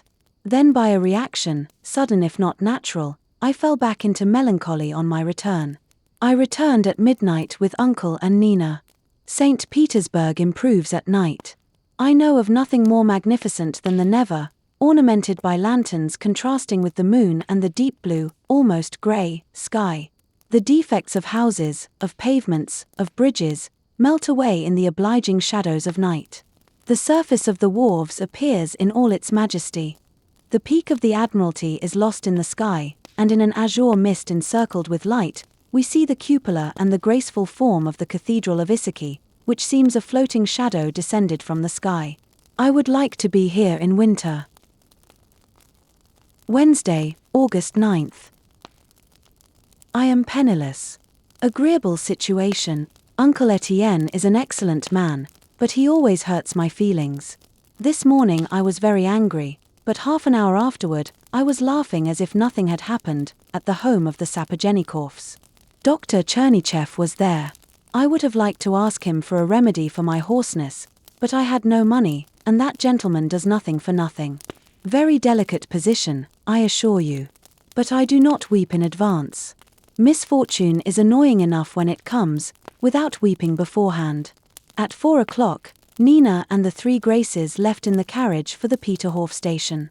All 3 dressed in white, under long dusters. The train was leaving and we got on without tickets, but, provided with the escort of 4 officers of the guard, who were, no doubt, tempted by my white feather and by the red heels of my Graces. Then, here we are, myself and Gyro, like noble military horses at the sound of music, the ear on the watch, the eye brilliant, and in joyous humour. On my return, I found a supper, my Uncle Etienne, and money sent to me by Uncle Alexander. I ate the supper, dismissed my uncle, and hid the money. And then, strange thing, I felt a great void, a sort of sadness. I looked at myself in the mirror, my eyes were as on the last night at Rome. The recollection came back into my heart and into my head. That night he prayed me to remain another day. I closed my eyes, and believed myself to be down below. I shall remain, I murmured, as if he were there. I shall remain for my love, for my betrothed, for my beloved. I love you, I wish to love you, you do not deserve it, it does not matter, it pleases me to love you. Suddenly, taking a few steps in the room, I began to weep before the mirror. Tears in small quantity quite enhance my beauty. Having excited myself through caprice, I calmed myself through fatigue, and began to write, laughing softly at myself. Thus, often, I invent a hero, a romance, a drama, and I laugh and weep over my invention as if it were reality. I am enchanted with St. Petersburg, but there is no sleep here. It is already daylight, the nights are so short. Thursday, August 10th. This night is a memorable night. I cease definitely to consider the Duke of H. as my beloved shadow. I saw at Bergamasco's a portrait of the Grand Duke Vladimir. I could not tear myself from this portrait. Beauty, more perfect and more agreeable, we cannot imagine. Gyro and I became enraptured, and we ended by kissing the portrait on the lips. Have you ever remarked the pleasure obtained by kissing a portrait? We did as all the young ladies from the Institute would do. It is the fashion to adore the Emperor and the Grand Dukes. Besides, they are all so perfectly handsome that there is nothing astonishing in that, but if carried away from this pasteboard, kiss a strange melancholy and enough to dream over for an hour. I adored the Duke when I might have adored a Prince Imperial of Russia. It is stupid, but we cannot control these things. And then, in the beginning, I considered H. as my equal, as a man for me. I have forgotten him. Who will be my idol? No one. I will look for fame and a man. My overburdened heart will overflow, as it has overflowed at random, in the roadway, in the dust, but without emptying this heart, constantly refilled by generous springs which will never be exhausted in its depths. Where did you read that, mademoiselle? In my intellect, silly readers. I am then free, I adore no one, but I search the one I shall adore. This must be very soon. Life without love is a bottle without wine. But still, the wine must be good. The lamp of my imagination is lighted. Shall I be more happy than the coarse fool called Diogenes? Saturday, August 12th. Everything was ready. Isayevich had said goodbye. The Sapojenikovs were with me at the station, when, oh, bother, we were short of money, we had made wrong calculations. I was obliged to wait at Nina's until 7 o'clock at night, that uncle might procure money for me in the city. At 7 o'clock I started, considerably humiliated by the adventure, but agreeably agitated at the moment of departure, by the appearance of a dozen officers of the guard followed by 6 soldiers in white, carrying banners. These brilliant youths had just attended 2 officers who, with the authorization of the government, were leaving for Servia.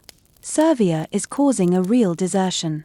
Since the emperor will not declare war, all Russia subscribes money, and is aroused in the cause of the Servians. Nothing else is talked about. The heroic deaths of a colonel and several Russian officers are spoken of in terms of enthusiasm. We can but be moved to pity for our brothers who are tranquilly left to be strangled and hacked to pieces by those atrocious Turkish savages, by that nation without genius, without civilization, without morals, without glory. And to think I cannot subscribe a sou. 1 hour before arriving, I placed my book aside that I might see Moscow well, our true capital, the city truly Russian. St. Petersburg is a German copy as copied by Russians. It is, nevertheless, worth more than Germany. But here, everything is Russian architecture, cars, houses, the peasants, who by the roadside look at the passing train, the small wooden bridge thrown across a sort of river, the mud in the road, all is Russian, all is cordial, simple, religious, loyal. The churches, with their cupolas in the form and color of a green fig, produce an agreeable impression when approaching the city. The coxcomb who took my bundles, took off his cap and bowed to me as if we were friends, with a wide smile, full of respect. We are far from either French impudence or German gravity, so stupid and clumsy. I did not cease looking through the window of the carriage, which was provided for us to reach the hotel. It is cool, but not that damp and unhealthy coolness that belongs to St. Petersburg. The city, the largest in Europe in area, is ancient. The streets are paved with big, irregular stones. They are themselves irregular. We go up and down, we turn at every instant amid houses of few stories, very often 1 story only, but high and with large windows. The luxury of space is a thing so common here that no attention is paid to it, and the heaping up of 1 story above the other is unknown. The Bazaar Slave is a hotel like the Grand Hotel in Paris. We even find the same circular Grand Restaurant. But, although perhaps not so luxurious as the Grand Hotel, the Bazaar Slave is infinitely cleaner and infinitely cheaper, and especially in comparison to the Hotel de Mouth. The porters of the houses are dressed in a black vest, pantaloons inside their boots, which come up to their knees, and a cap of astrakhan. In general, we see many national costumes. Each province wears its own peculiar dress, and we do not see those odious German jackets, and the German signs are more scarce, but there are some, I say it with regret, there are some. I was much troubled in choosing a cab. The drivers urged us with so much eagerness that we feared, in giving the preference to one, to mortally hurt the feelings of the others. At last we entered a sort of phaeton, excessively narrow, and then commenced a course of obstacles. The stones of the pavement, the rails of tramways, the passing people, the carriages. We went through all this as fast as the wind, jolted at every instant, and often almost thrown out of the carriage. Uncle was groaning with uneasiness and I was laughing at him, at myself, at our wild running, at the wind, which was blowing my hair and burning my cheeks. I laughed at everything, and at every church, every chapel, at every niche with images, I crossed myself devoutly, in imitation of the good people of the street.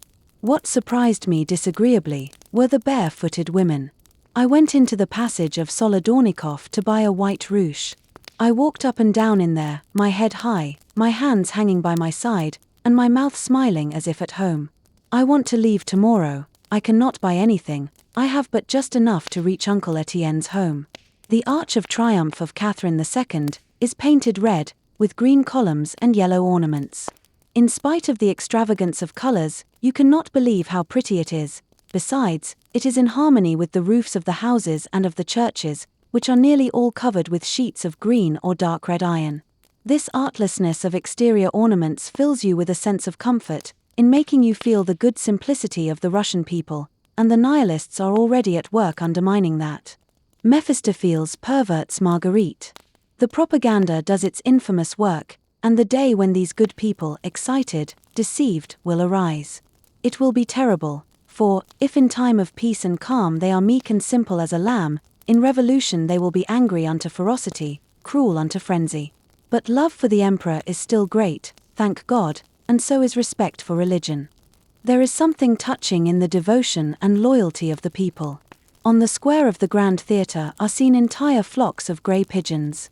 They are not at all frightened by carriages, and the wheels pass within 2 finger widths of a pigeon without troubling him. As you are aware, Russians do not eat these birds, because it is under the form of a dove that the Holy Ghost is represented. I do not want to visit anything this time. Moscow requires a week's time. In returning, with money, I will see all the historical curiosities. I caught but a glimpse of the Kremlin, for, at the moment it was pointed out, my attention was absorbed by a hackney coach, the exterior of which was painted in imitation of malachite. Among the names displayed in the vestibule of the hotel, I read that of the Princess Suwaf. I immediately sent Chocolate to ask if she would receive me. Chocolate returned and told me Madame la Princesse would be out until 7 o'clock. Uncle Etienne is sleeping, and I am writing in the parlor. On the back of the breakfast bill of fare is printed a passionate appeal to the people, and to the Russian clergy, from the Slavonic Committee of Moscow. This heart-rending proclamation was given to me this morning. I shall keep it. The appeal has stirred my soul. Why do they not go and ask the emperor for war? If all the nation, arising, threw themselves at the knees of the emperor, beseeching him to go to the rescue of their brothers, abandoned to the fury of savages, who would dare say no? But the nihilists, there is the misfortune, the troops once removed, they would rouse all the galley slaves and rogues and establish a small commune to begin with. Imagine to be there, in the heart of your country, so beautiful in itself, and so full of hopes for the future, and to feel yourself threatened by all these horrors. I would like to take it in my arms and carry it far away, like a child whose eyes, mouth, and ears we close that he may not hear the blasphemies nor see the obscenities. My God! How could I have kissed his face? I, the first! Fool, execrable creature, that is what makes me weep and shudder with rage. Tempes, execrabilis. He believed it was very simple for me, that it was not the first time, that it was a formed habit. Vatican and Kremlin. I suffocate with rage and shame. A cup of broth, a hot kalach, and some fresh caviar, there is an incomparable commencement of a dinner. The kalach is a species of bread, but one must go to Moscow to have an idea of it, and the kalach of Moscow is almost as celebrated as the Kremlin.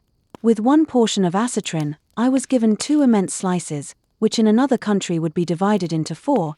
It is needless to say that I did not eat it all.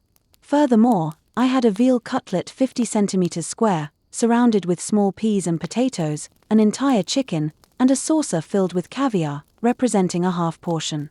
Uncle Etienne laughed and told the servants that in Italy there would be enough for 4. The servant, tall and thin as Ginetto Doria, immovable as an Englishman, answered without budging, and without changing expression, that this was the reason of the small stature and thinness of Italians, but the Russians, he added, like to eat plenty, that is why they are strong. On this, the immovable brute deigned to smile, and went out like a wooden puppet. The quantity is not the only advantage of the eatables here, for they are of the most exquisite quality. When we eat well, we are in good humor. When we are in good humor, we regard happiness with more joy, and misfortune with more philosophy, and we feel agreeably disposed toward our neighbor. Exaggerated greediness is a monstrosity in a woman, but a little greediness is as necessary as intellect, as dress, without taking into account that good and simple food maintains the health, and consequently youth, the freshness of the skin, and the roundness of the form. Witness my body. Marie Sapogenikoff says, with reason, that, for such a body, a much more beautiful face is required, and bear in mind that I am far from being homely. When I think of what I shall be when I am 20, I am filled with delight. At 13 I was too fat, and I was taken for 16. Now I am slender, well-formed, and remarkably curved, perhaps too much so.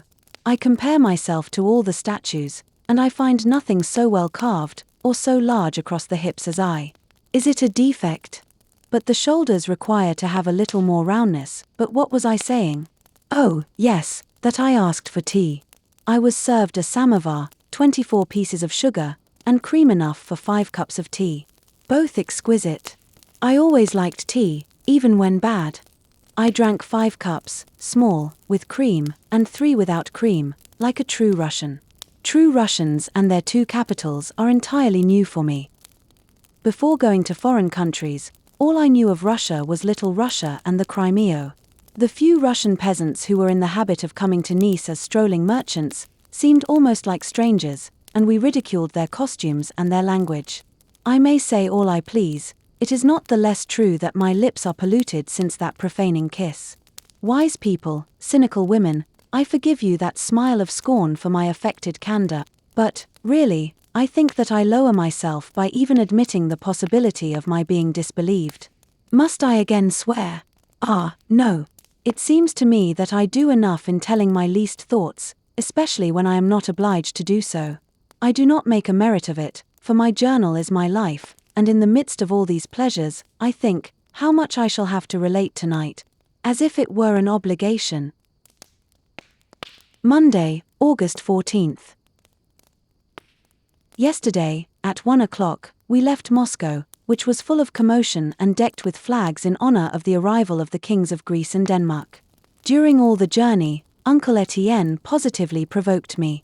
Imagine the perusal of a study on Cleopatra and Mark Antony interrupted every instant by such phrases as these. Will you eat? You are perhaps cold. Here are roast chicken and cucumbers. Perhaps a pear. Do you wish the window closed? What will you eat on your arrival? I telegraphed to have your bath prepared, our queen. I ordered one of marble to be made, and all the house has been prepared to receive your majesty. Incontestably kind but inexcusably tiresome. Some well-appearing gentlemen were courting Amalia as if she were a lady. Chocolate astonished me by his emancipated spirit, and his cat-like nature, ungrateful and crafty. At the Grusko station we were received by 2 carriages, 6 peasant servants, and my naughty brother, tall and stout, but handsome as a Roman statue, with comparatively small feet. An hour and a half of driving to Chapatauka, during which I got a glimpse of the animosity which exists between my father and the Barbonines. I held my head high, and kept in check my brother who is, moreover, enchanted to see me. I do not wish to take either part, I have need of my father. Gritsko noted in brackets, a Russian country nickname for Gregor, end of note. Remained here 2 weeks, awaiting you, said Paul to me, we thought you would never come. And is he gone? No, I left him at Poltava, he wishes very much to see you. You understand, said he to me, I have known her since she was a little speck of a girl. Then he thinks himself a man and believes me a little girl still? Yes. That is what I am. How is he?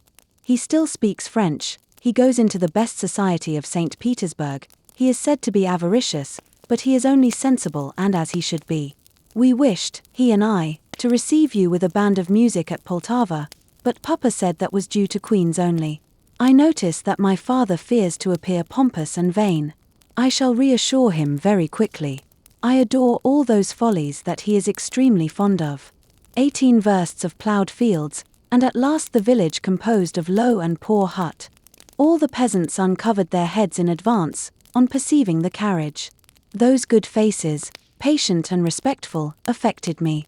I smiled on them, and, all astonished, they replied with smiles to my friendly little bows. The house has but 1 story, small, with a large and ill-kept garden. The peasant girls are well-formed, beautiful, and piquant in their costumes that set off their figures and leave their legs naked to the knee. Marie, my aunt, received us on the porch. I took a bath, and we then dined. I have had several skirmishes with Paul. He tried to exasperate me, perhaps unwillingly, in obedience to orders given him by his father. I haughtily put him back in his place, and it was he who was humiliated, where he wished to humiliate me. I read him thoroughly. Incredulity as to my success, Home thrusts relative to our position in society. I am called nothing but queen. My father wishes to dethrone me. I will make him bend. I know him, for I am his own daughter in many ways. Tuesday, August 15th. The house is gay and bright as possible, flowers everywhere. The parrot talks, the canaries sing, the servants run about. About 11 o'clock the sound of bells announced a neighbor. It was M. Hermali. Would we not say an Englishman? Well, not at all, an ancient noble family of Lower Russia. His wife is one of the progers of this place. My baggage not having arrived, we got off a station sooner than we should. I showed myself in a white wrapper. What immense difference between myself now and myself a year ago.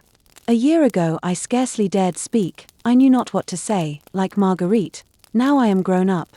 This gentleman took breakfast with us. What can I say of him and of all those I shall see? Excellent people, but smelling of the provinces a league away. Toward dinner, which follows breakfast closely, another visitor, a brother of the aforesaid young man, has travelled much, in spite of which he is very obliging.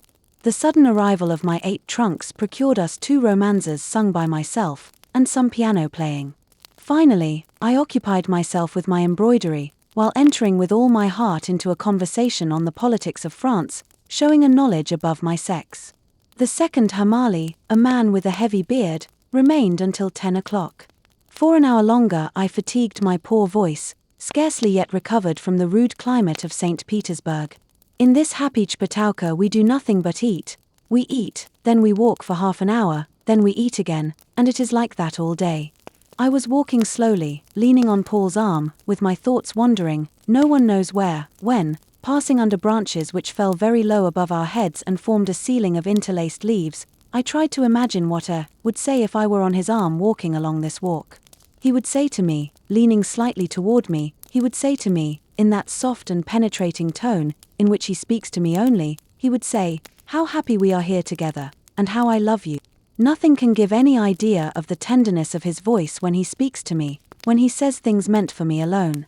His tiger cat manners, his eyes that burn you, and that enchanting voice, gentle and vibrating, that murmured word of love, which seemed to complain or plead with so much humility, so much tenderness, so much passion. He made use of this for me only. But it was an empty tenderness which meant nothing, and if it seemed real it was only his manner, for there are some people who appear always hurried, and others astonished, and others sad, without being so in reality. Ah, how I would like to know the truth of all this. I wish to return to Rome, married, otherwise, it would be a humiliation. But yet, I do not want to marry, I want to be still free, and above all to study. I have found my vocation. And frankly, to marry, to piquer would be stupid. It is not that, but I wish to live like the rest of the world. I am dissatisfied with myself tonight, and I do not know why in particular. Wednesday, August 16th. A crowd of neighbors, the cream of this noble locality. Among others, a lady who has been to Rome, loves antiquity, and possesses a daughter who does not speak. In a manner, sudden as well as unexpected, there came to us 3 angels, the judge of instruction, the notary, and the secretary. My uncle, who has been a justice of the peace for the state 7 years, has always some business with these functionaries. In 2 years he will be councillor of state, and he longs to be decorated. I dressed myself in blue silk, and neat little slippers. These nice gentlemen did not irritate me, like those musty people at Nice, they simply made me laugh heartily, they did not venture to approach me, we admired each other from a distance. Sunday, August 20th. I left, accompanied by my brother Paul, who waits upon me very well. At Kharkov we waited 2 hours. My uncle Alexander was there. He was, notwithstanding my dispatches, almost astounded to see me. He spoke of my father's great anxiety, how terribly uneasy he was for fear that I would not come to his house. He continually asked for the dispatches which I sent to my uncle, that he might know at what point I was in my journey. In a word, the greatest eagerness was displayed to see me, if not through love, at least through self-love. Uncle Alexander made a few sarcastic remarks about my father, but my policy is, to remain neutral. He procured me a coupe, by presenting me to the colonel of gendarmes, Menzenkenhoff, who gave up his own to me. I feel well in my own country, everybody knows me, myself, or mine, and there is nothing equivocal in my position. I walk and breathe freely. But I would not live here. Oh, no, no. This morning, at 6 o'clock, we arrived at Poltava. Nobody at the station. As soon as I reached the hotel, I wrote the following letter. Bluntness is often the best policy. I arrive at Poltava, and I find not even a carriage. Come immediately. I expect you at noon. Truly, I have not had a suitable reception. Marie Bashkirtseff. The letter had scarcely gone, when my father rushed into the room, and I threw myself into his arms, without too much eagerness, however. He was visibly satisfied with my face, for his first care was to examine my whole appearance with a kind of feverish haste. How tall you are. I did not expect it, and pretty. Yes, yes, well, very well, in fact. It is thus you receive me, not even a carriage. Have you received my letter? No, but I have just received the telegram, and I hastened to come. I hoped to arrive in time for the train. I am covered with dust. To come faster, I got in the troika of Little E. And I wrote you a pretty letter. Like the last dispatch. Something. Very well, yes, very well. I am accustomed to be waited on. Like me, but, you see, I am as capricious as a devil. And I am as capricious as two. You are used to being run after. And I must be run after. I insist upon it. Ah, no, that sort of thing will not do with me. You can do as you please, but you will have to suffer the consequences. But why treat me in this lofty manner? I am a jovial companion, a young man, behold. Exactly, so much the better. But I am not alone, I am with Prince Michel E. and Paul G., your cousin. Invite them in.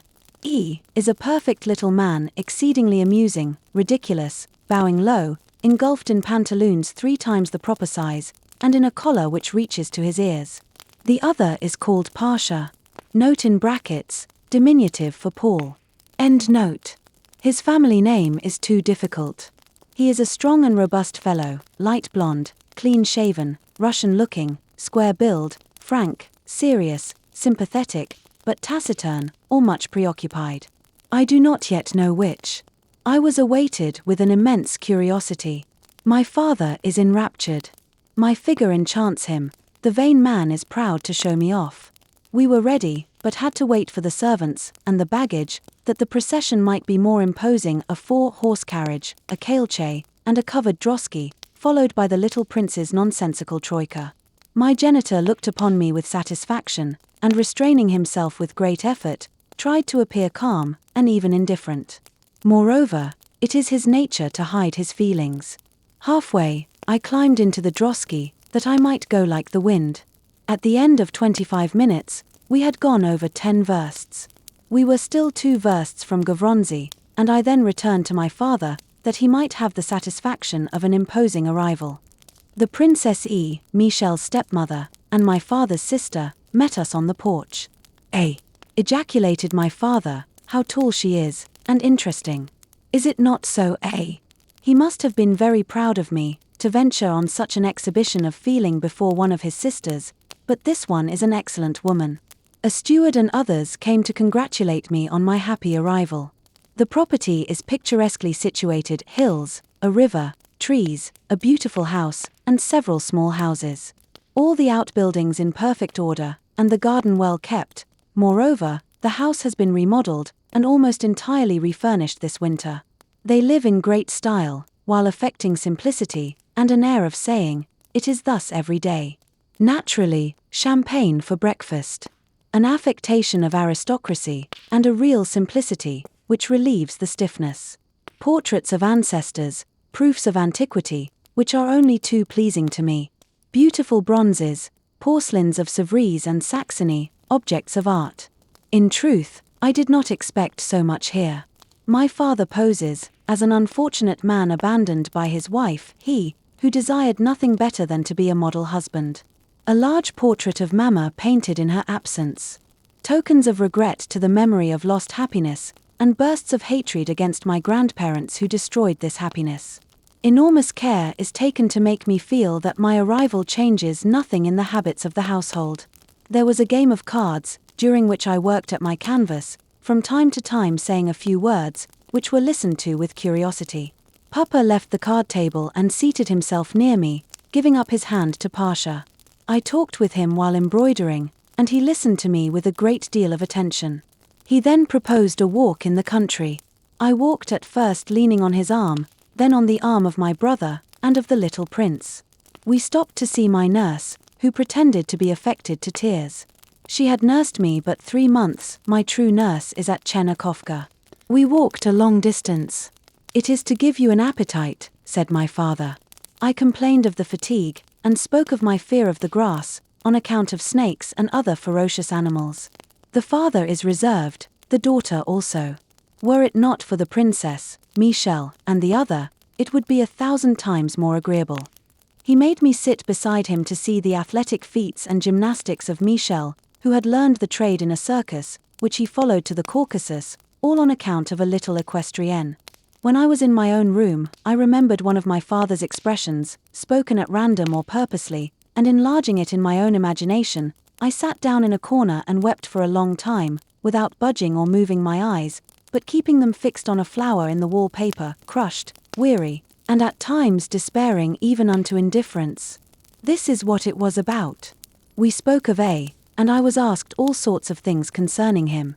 According to my usual habit, I replied with reserve, and did not enlarge on the subject of my conquests, leaving them to be guessed or supposed, and then my father, with great indifference, said this. I have heard it said that A was married 3 months ago. And once in my own room I did not reason, I remembered that phrase. I threw myself on the floor and remained there stupefied and miserable. I looked at his letter. The words I have need of the consolation of one word from you, have confused my heart, and I almost begin to accuse myself, me, and then oh, what horror to believe you love that which you must not. For I must not love a man like him, a being almost ignorant, a being weak, dependent. I have not even love, I have only weariness. I was given a green bedroom and a blue parlor. Is it not quite strange, when we think of my peregrinations since that winter? And since I have been in Russia, how many times have I changed guides, lodgings, places? I change lodgings, relatives, acquaintances, without the least astonishment or that strange feeling I experienced formerly. All those beings, indifferent or patronizing, all these instruments of luxury or utility, become a confused mass in my mind and leave me calm and cold. How can I succeed in bringing my father to Rome? Bother, bother, bother. End of part 2. Don't forget to subscribe and hit the notification bell, so you won't miss part 3 of the Journal of Marie Bashkirtseff.